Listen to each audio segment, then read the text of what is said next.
There are some moments, some people and some places which change our lives forever. Bosnia and Herzegovina is one of them. This country is magnificent. The beauty is mesmerizing, but there is an incomprehensible sadness which lingers in the eyes of an elder, behind the smile of a child, in the words of a youth, sweeping through the vacant buildings and is heard echoing across the land.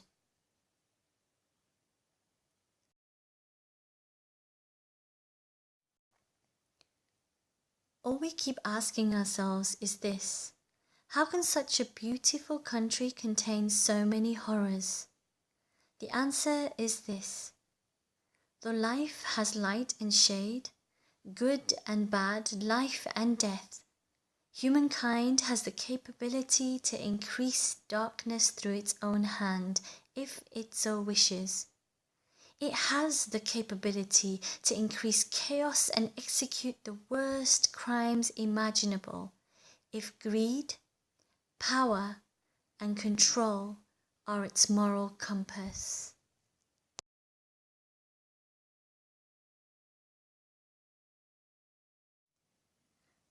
Despite the traumas the people of this country have faced, hope stands upon its bridges, and courage spills from the hearts of those who have survived war and genocide. There are those who strive for peace and justice, hold no hatred, and have a resolve for harmony. If only everyone felt so hopeful and prosperous. Some do. However, many struggle and still remain oppressed by the powers that control. There are no jobs, nor is there a stable healthcare system.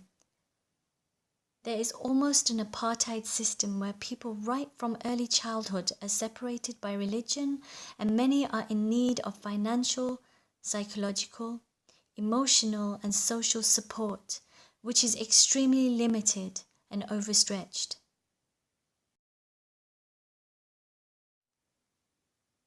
When you set foot in this land, you feel as though you have been transported back in time. The linear architecture, the chugging chimneys spewing industrial smog, the rickety trams screech yellow, repainted with spray cans for free, are all a typical sign in the major cities. There is a sense of melancholy in each place you visit. No one rushing, no one in a hurry to get anywhere, not even the cars on the road wish to overtake.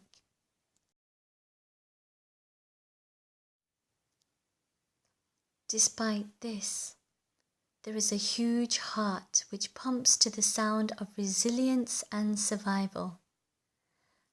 A rising of groups and individuals who we had the honor and privilege to meet. Their only wish is to ensure that they are not forgotten. Their struggle, hardship, and pain are never forgotten. Their suffering, the torture and violations they or their families endured is never forgotten. That their dead, those yet not found, and those who may never be discovered are given the dignity they deserve. That their women, who were torn inside out, begging to be killed rather than to see another day, their stories never be forgotten.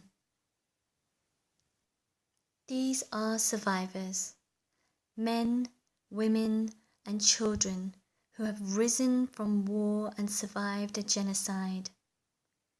Survivor, who walked across mountains dodging bullets, who hid pretending to be dead, so he may live to tell his story. Survivor, who took up arms in defense only to find himself at the front line fighting his own neighbor and those he once considered his friend. Survivor, who discovered that her father, brother, and sons had been brutally murdered in firing lines and then buried en masse in concealed graves. Survivor, who patiently sifts while holding onto hope, awaiting news that perhaps she may find one more piece, so she may finally lay her loved one to rest. Survivor, who has sought out a trauma center after seeing her rapist pass her on the street, who time and time again, day after day, night after night, endured the humility of assault. She now chooses to remain defiant and show she is no longer a victim, but a pillar of resilience.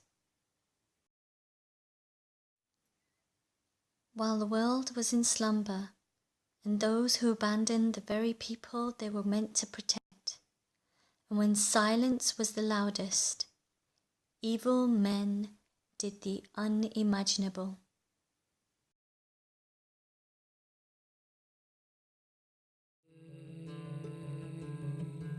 Just maybe I'll come home. 21 years, 21 women. A group of activists all supporting one cause, to end sexual violence against women. Activists, counselors, academics, writers, researchers and poets. Tired women, young women, all vibrant women, owning their age, their sexuality, their faith, and their freedom, exercising their duty to stand for justice and equality. This is their story.